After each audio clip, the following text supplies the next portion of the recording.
Ito yung sounds. Ito talaga yung sounds niya. Nag-e-echo. Anyway, sige po.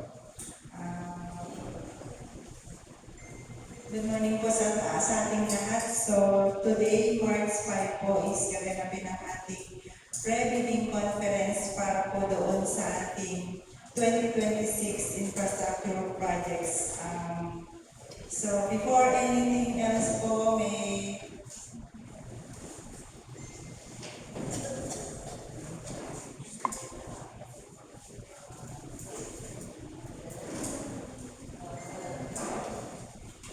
before anything else po, may I request everyone to please stand po for a short prayer to be led for us by Ma'am Catherine Galasian, member ng Secretariat.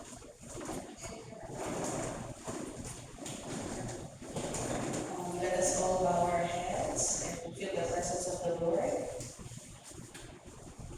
Dear God, before anything else, we would like to thank you for all the generous blessings you have granted us.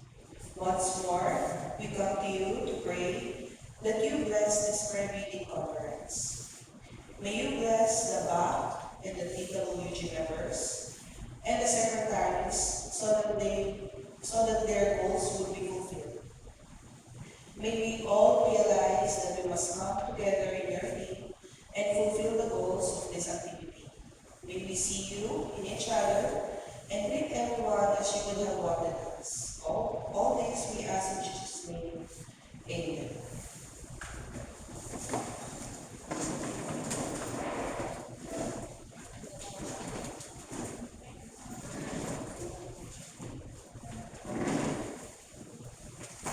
So, magro-roll call po muna tayo. Check po natin kung may quorum ang ating Bids and Awards Committee. Dito po ang ating head ng BAC ng Division 4, Engineer Gandon Roquillo. Ang ating Vice Chair, Sir Florante Bautista. At ang ating ibang members, Engineer Lamberto Go, Engineer Jerry Thailand, Ma'am Yonelyn Duque, and ang ating PWD headed by Engineer Bojelin Tao. Okay. At ang kanyang mga members, Engineer Pauline Noventino, Engineer James Agustin, Engineer John Kerry Gumpal, Engineer Ray Lucardo, and then member ng TWG from Finance, bago po siya, Sir Jason Makutay. At isa pa pong member from legal, Sir Attorney Elmo.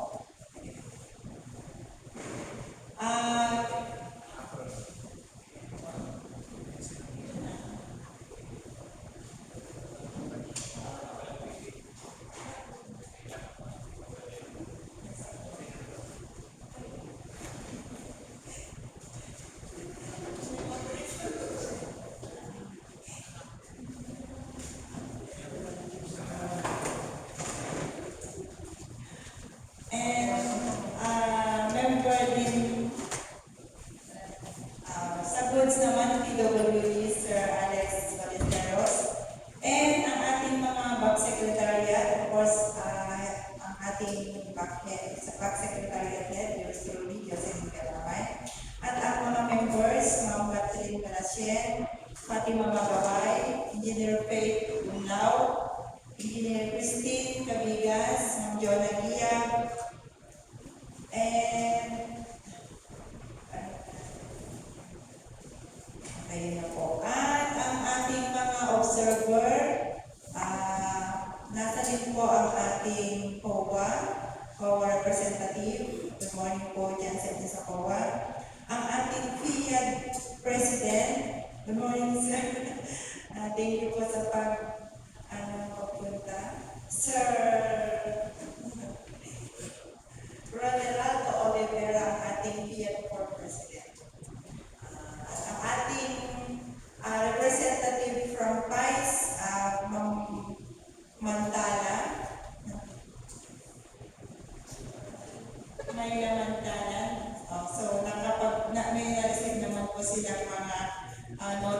natin or meron po tayong naibigay na mga link para makapag-join sila pero unfortunately po hindi po siya nakapag-attend. At ang ating mga prospective bidder po para sa mga projects po natin from 619 Builders, Ma'am Samantha Faye de la Cruz. From also 619 Builders, Ma'am Renelin Reyes.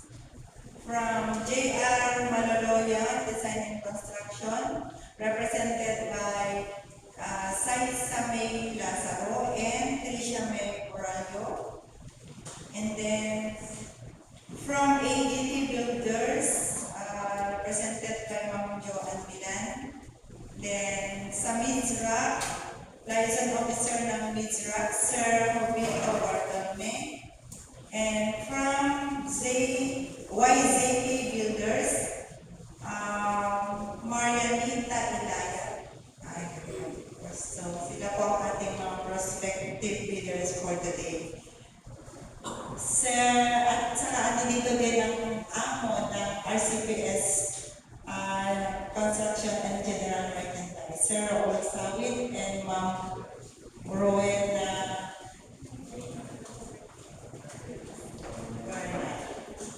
So, yan po. Before po tayo mag-proceed sa ating mga discussion, maybe request our chair para sa kanya. Okay, good morning po sa ating lahat. Lalong-lalo na po sa ating mga prospective bidders na present po for today. So, hindi naman na po bago sa atin. Ito pong existing, ay mga dati pong nakikip previously na ito po is ready. Nagre-ready po tayo mga projects natin since mamaya po kung sumali po kayo previously sa aming opening of bids is makakasip po kayo ng letter na cancellation ng bids po ngayon para din po proceed din po tayo dito at the same time yung reason po kung nag-cancel ng bids natin. So, good morning po sa ating lahat. Mga bisita po natin ngayon sa co-op, mga sirs and ma'ams. Sa FIA4 President po natin, Sir Fernando Rivera. Mga kasama ko sa Division 4 from the back members, DWD, back secretariat, and others. Good morning po sa ating lahat. Ngayong araw po is magkakaroon po ulit tayo ng creative conference para po sa contracts for implementation ng Division 4 this coming cut-off 2026. Mamaya po i-discuss po ni Engineer Boji yung details and some reminders. And after po ng presentation niya is bibigay din po ako ng mga reminders regarding the opening of bids. Ngayon po is dinadal na po natin yung bago procurement law which is the 12009. So meron po mga pagbabago sa ating mga forms and hopefully po masundan po natin para po wala po maging problema ng opening of bids. And kung curious din po kayo sa location ng mga sites natin at gusto niyo po makita is approach na po kami sa schedule date na i-discuss mamaya para po mas makita niyo po kung ano po magiging itsura ng ating project sites. Yung lamang po, hindi ko na papatagalin. So, sa atin po ng DWG na Sir Boji, please present na po yung mga projects to be bid. Thank you.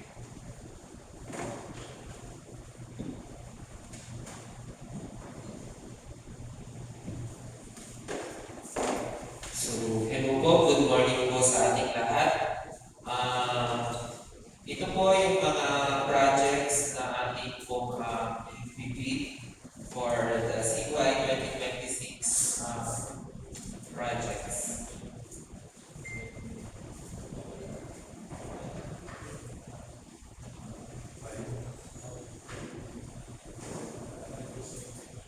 Unahin po natin sa ating repair of the National Irrigation System sa RNIS for contract number 2026 D4 RNIS Alicia Pauwan Lalwan. We have construction of concrete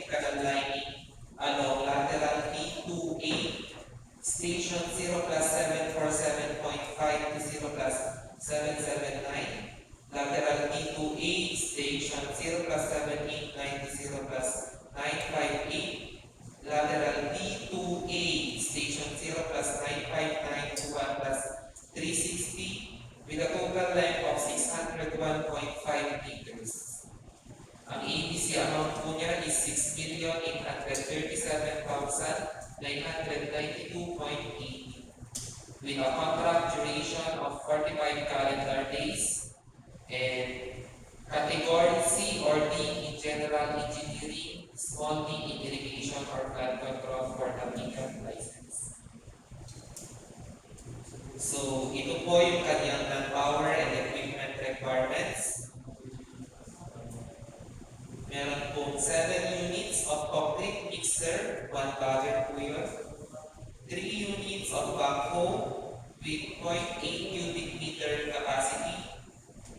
5 bar cutter, water truck, 2 unit, dump truck, 3 unit with 10 cubic meter capacity. Grader, 1 unit, compactor, 1 unit, and 3 concrete vibrator.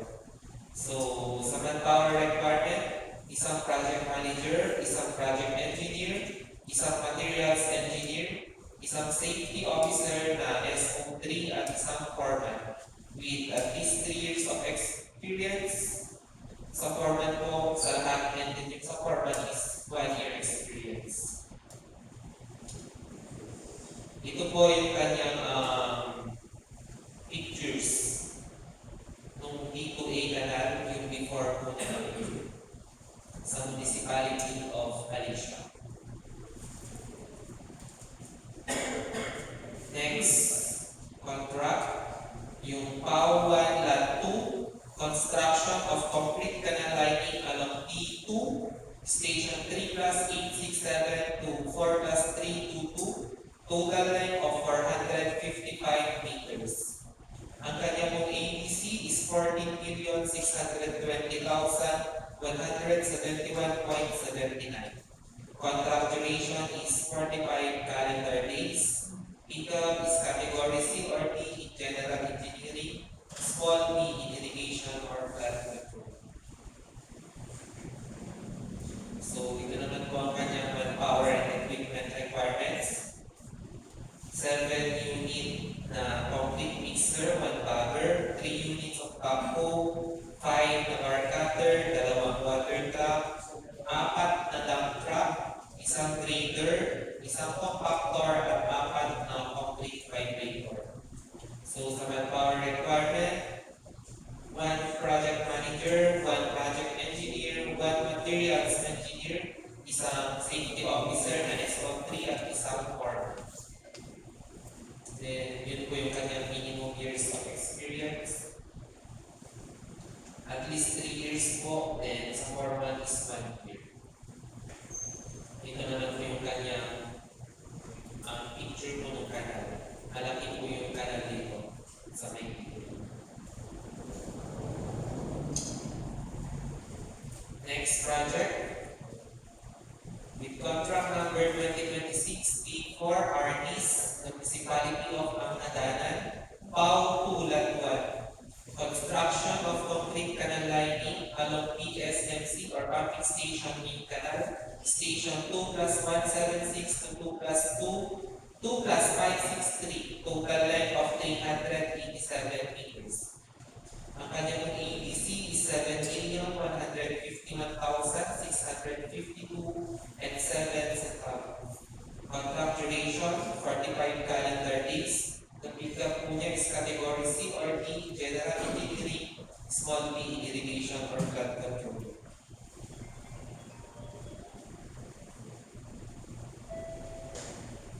Ang kanyang pong manpower and equipment requirements, 5 units of concrete mixer, 1 bagger, 2 backhoe, 4 na bar cutter, isang water truck, 2 dump truck, isang grader, isang compactor, 3 concrete vibrator. Sa manpower requirements, isang project manager, isang project engineer, isang materials engineer, isang safety officer, SO3 with at least 3 years of experience, and isang foreman with at least 1 year of experience. Ito po yung kanyang pictures.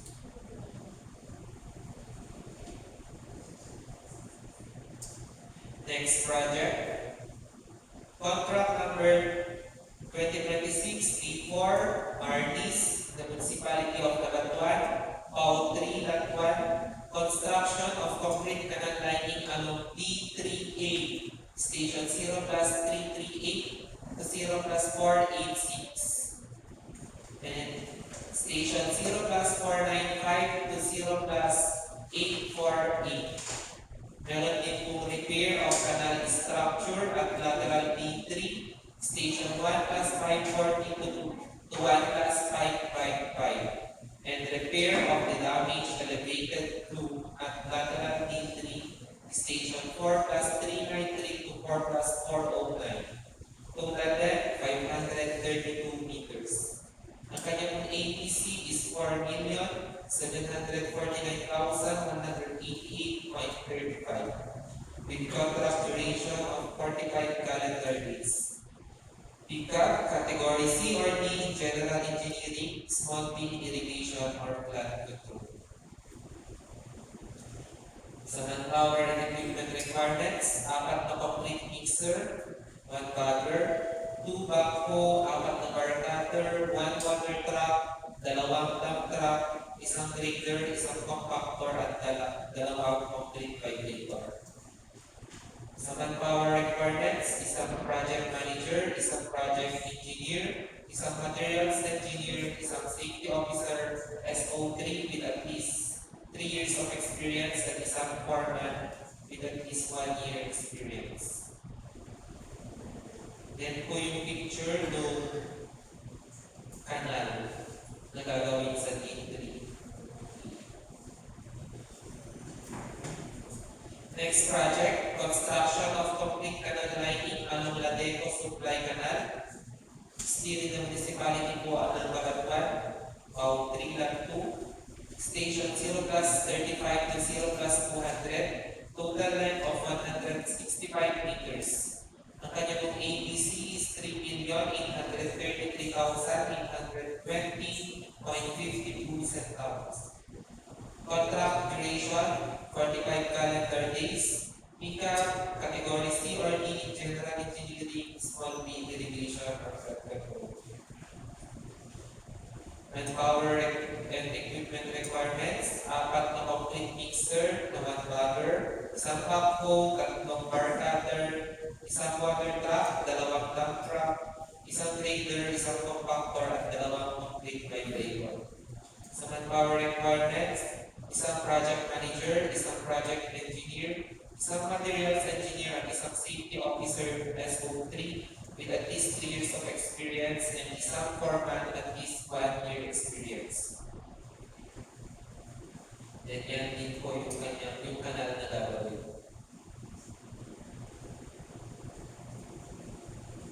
Next project, contract number 2026 T4RDs, the municipality of Nagilian, Pau 4 Lot 1. Construction of complete canal lining along lateral RMMC extension, station 0 plus 258 to 0 plus 366.5, station 0 plus 380 to 0 plus 607, and station 0 plus 616 to 0 plus 696.5, and station 0 plus 706 to 0 plus 940, with a total length of 650 meters. Ang kanyang ABC is 6,067,016 pesos and 61 centavos. Contract duration, 45 calendar days. Pickup, category C or D, engineering, general engineering, small B, irrigation, or flood control. Manpower and equipment requirements, 6 na complete mixer, 1 bagger, 2 backhoe, 5 bar cutter, 1 water truck, 2 dump truck, 1 grader, 1 compactor at 4 na complete vibrator. Sa manpower requirement, 1 project manager, 1 project engineer, 1 materials engineer, 1 safety officer SO3 with at least 3 years of experience, and 1 foreman with at least 1 year experience. Ito po yung kanyang pictures.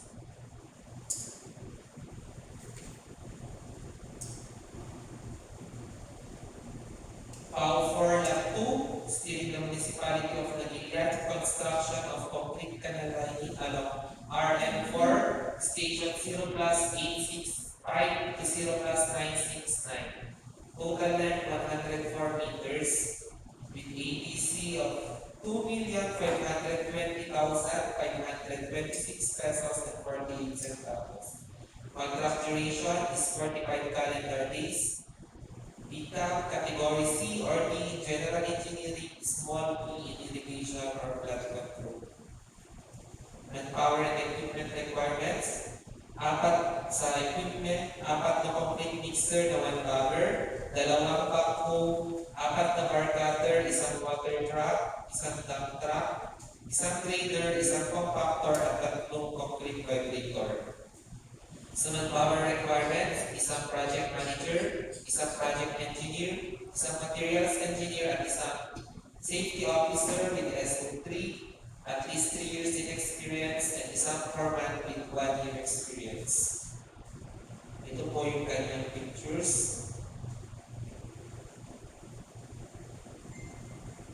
Next project, sa Reyna Mercedes naman po, PAO 5, Lot 1, construction of complete canal lining along RM3, Station 2 plus 213 to 2 plus 395, Station 2 plus 408.5 to 2 plus 710.8. Total length of 467.3. And furnishing installation of steel wheel at RM4 maximum drainage. EDC amount 7,635,312.81 with contract duration of 45 calendar days.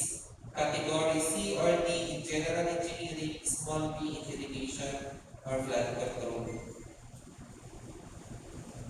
Manpower and equipment requirements. Equipment po, 5 complete mixer, 1 bagger, 2 backhoe, 4 na bar cutter, 1 water truck, 2 dump truck, 1 grader, 1 compactor at 3 concrete vibrator. Manpower requirements, 1 project manager, 1 project engineer, 1 materials engineer, 1 safety officer na SO3 at 1 foreman at 1 foreman. Yan po yung kanyang mga pictures.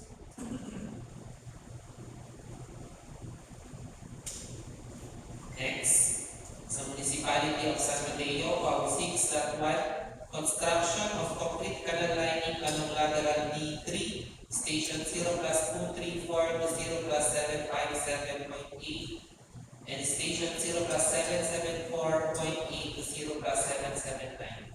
Right side only. Then total length of 5 to 8 meters. EDC po niya is 8,582,170 pesos and 87 centavos. Contract duration 45 calendar days. PCAP Category C or D General Engineering, Small B Irrigation or Flood Control. Manpower and equipment requirements. Equipment, 6 na complete mixer na 1 bagger, 2 backhoe, 5 bar cutter, 1 water truck, 3 dump truck, 1 grader, 1 compactor at 4 na concrete vibrator. Sa manpower requirements, 1 project manager, 1 project engineer, 1 materials engineer, 1 safety officer na SO3, at po yun is 3 years of experience at 1 foreman na 1 year ang experience. Yan po yung kanyang picture, yung picture po ng camera. Next, PAO 7, Lot 1. Saan nadaanan po ito ang rehabilitation and protection works along the star embankment at the approach channel of PS number 1, Station 0 plus 000 to 0 plus 199. One side only, total length of 199.0 meters. Ito po yung sheet 5 ng project. ATC amount, 34,930,459 pesos and 79 centavos. Ang contract duration po niya is 90 calendar days. PCAP Category B in General Engineering, Medium A in Irrigation or Flood Control. Manpower and equipment requirements, 2 complete mixer na manbagger, isang backhoe, isang crane, roller type, isang vibro hammer, isang compressor, dalawang bar cutter, isang welding machine with inventor, apat na concrete vibrator. Sa manpower po, isang project manager, isang project engineer, isang materials engineer, isang safety officer, SO3 with at least 3 years experience, and isang foreman with 1 year experience. Yan po yung mga features. Next, proceed naman po tayo sa ating ISR, Improvement of Service Road. We have contract number 2026 B4 ISR, the Municipality of San Mateo, PAU-8. Completing of canal service road along lateral D3, station 0+00021+00, 1 kilometer po siya. ATC amount is 21,046,272 pesos and 23 centavos. Ang contract duration po nito is 150 calendar days. Category C or D in general engineering, small B in roads and highways or highways. Ang manpower and equipment requirements po niya, 3 unit sa equipment, 3 unit na concrete transit mixer, isang backhoe, 2 bar cutter, isang water truck, 2 dump truck, isang grader, isang compactor at 4 na concrete vibrator. Sa manpower requirements, isang project manager, isang project engineer, isang materials engineer at isang safety officer SO3 na lahat po is at least 3 years experience at isang foreman na at least 1 year experience. So yan po yung picture ng road na i-concrete. So yun po yung ating mga projects na for meeting or na-i-prevent ngayon para po sa kanyang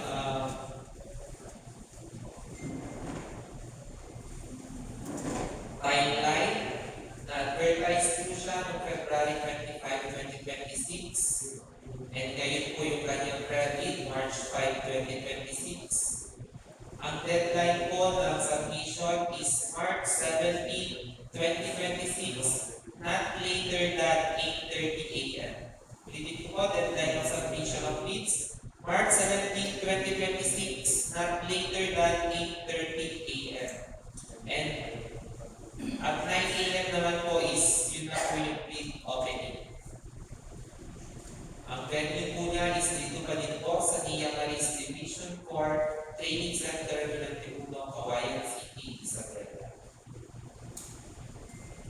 Para po sa mga forms po, nadadownload po siya sa GPTV. Ayan po yung website. So, yun lamang po. Turn over ko na po sa ating capture. Okay, reminder lang po, previous na opening of bids po natin is nagkaroon ng confusion regarding sa mga forms. So, dalawa po pala yung pwedeng ma-download dyan sa NGPA website. Meron po yung sa may standard billing document forms po niya.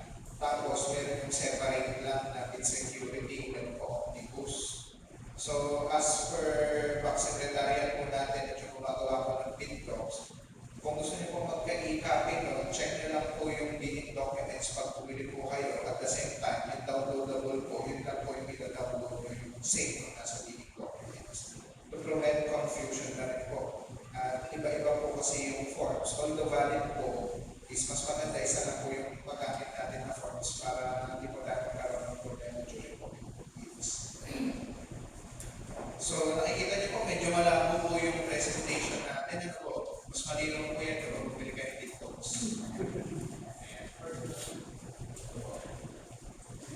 So yung billing documents po natin is available na po kayo. Na-coordinate na lang po kayo kaya sa secretariat din po natin kay Ate Josie. And proposed na naman po kayo dito sa kabilang office na po at po yung mga billing documents po natin.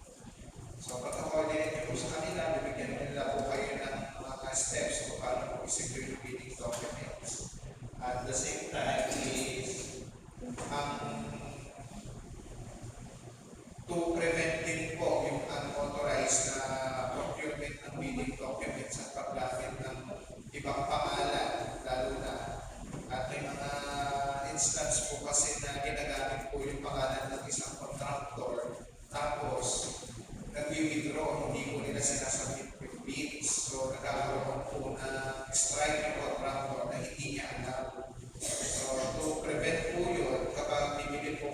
bibili po kayo ng bidding documents, required naman po namin na magsubmit po kayo ng company ID at saka SPA na authorize po kayo ng company na bumili ng documents.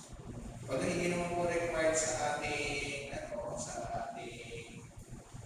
law yung kung ano po natin, pero to prevent na rin po yung unauthorized purchase ng mga bidding documents. Kawawa naman po si contractor A kung tatlo yung bumili sa kanya tapos may nag-draw siya ay blacklisted agad siya na hindi niya alam. Opo. Ayan. And yung mga notes naman po natin. Okay, sige. Yun lang naman po, kapag nag-stick po tayo sa bidding documents, doon naman po lahat ng requirements po natin. Basahin na po natin po po. Kung may questions naman po, pwede naman po kayo magtanong dito sa amin.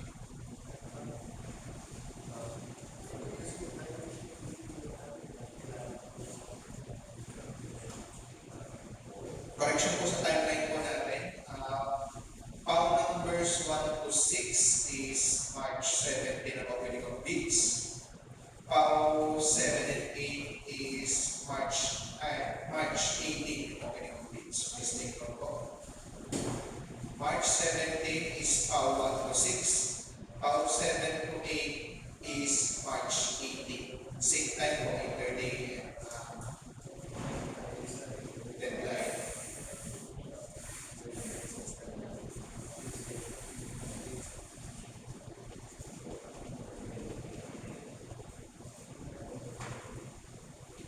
Since schedule na po, mag-change po tayo ng venue, doon na lang po sa conference.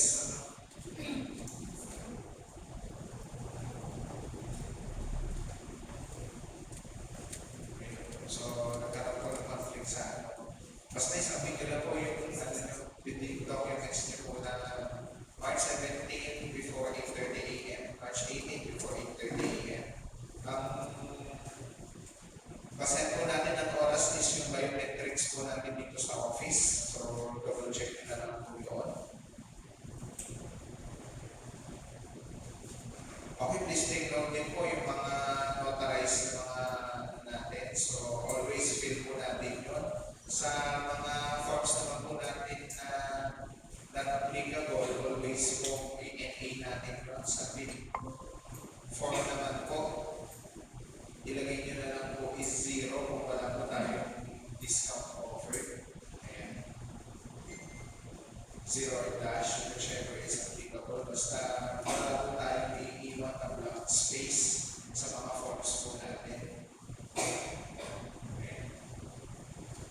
And always check po natin yung completeness of bids po natin. Wala po tayo magsasabit ng mga attachment natin na expired na, lalo na sa PhilJeps.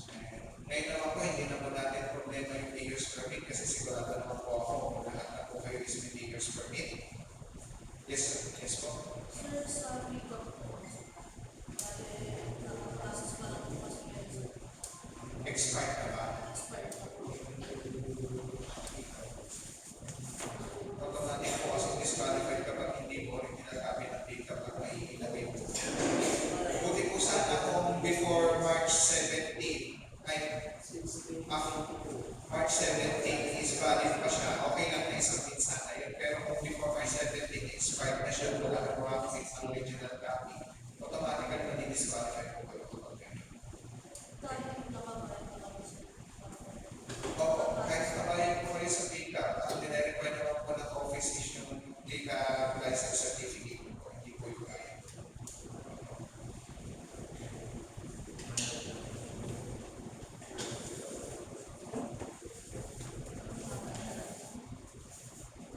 So March 9, mayor's permit nyo is expected na po namin ng mga yung mga business permit na po talaga hindi na po makareceive. Always check nyo po yung PhilJeps certificate nyo po kung may mga expired is pa-renew nyo na po. And kung expired naman po nakalagay sa PhilJeps certificate pero na-pa-renew nyo na, i-attach nyo lang po yung renewed copy.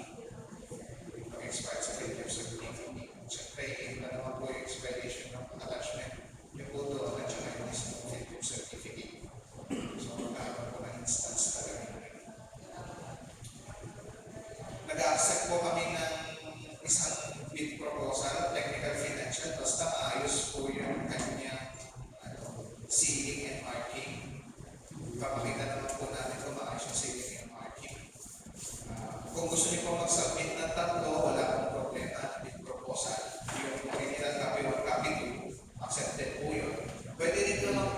Isa lang. Ang isang pinili nyo. Dahil before award naman po, i-refer pa rin naman po namin pa-photocopy po yung mga documents ninyo. Ayan. So, any more questions po mga sir na tao? Letter of intent. Sa letter of intent po natin, hindi na po kailangan basta pag bibili lang po kayo ng bidding documents is meron po kayong company ID and SPA. Okay. Ayan po. Yes, sir. Yes, sir. Dati po may letter of intent as per posting po natin, pero as per 120097, hindi na po kasi siya kailangan. Kaya to prevent lang po yung unauthorized na purchasing po ng ibang mga contractor, ang nire-require na lang po is yung po special power of authority at saka po company ID. Stricto po tayo kung wala po company ID at saka SPA for bibilan na bidding documents. Yes, sir. Not-unless po yung bibili na mismo yung caller, yung ako, hindi na kailangan SPA. Hindi na po sir, basta si ako po, yung general manager is magpapakita ng po ng ID.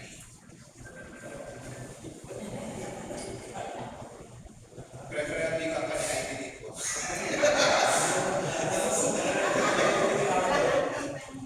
Kasi kung ID nyo lang po at hindi naman po namin kayo ng contractor, syempre tatanungin po namin kung ano pong construction company ninyo, hindi company ID na. So, dali po yun. And reminder po, for the implementation of this project, medyo nagka-conflict po sa cut-off period ng ating opisina since ang scheduled cut-off period po natin is March 15, 2026. Pero kung mapapansin niyo po, opening of bids pa lang po natin is March 17. So, hintayin niyo lang po yung award NNTP po natin para makapag-start po tayo. And kung gusto ka po sa mga winning bidders po natin since ongoing pa rin naman po yung pong updating po natin para po sa resumption po ng tubig natin. So, nababalita po na may adjustment pero titignan po natin yan, i-announce naman po natin habang period pa lang po natin. Schedule of site inspection meron pa.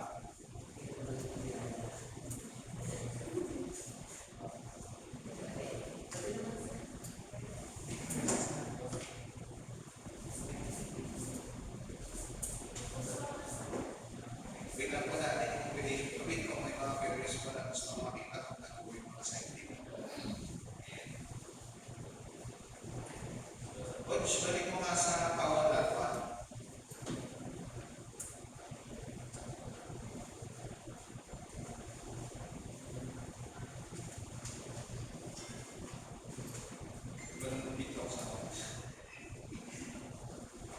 More than 5 million, so 10,000 po yan. By one day, 2 po is 30,000.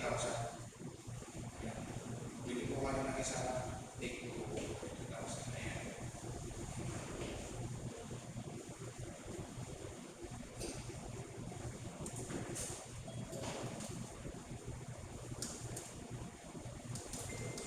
Reminder lang po ulit sa ceiling and markings po natin na always check po yung ceiling and markings natin. Ang back check person po is hindi si Sir Joey, baka po may mag-address ulit ni Sir Joey na as back check person. Pa-check na lang po mabuti.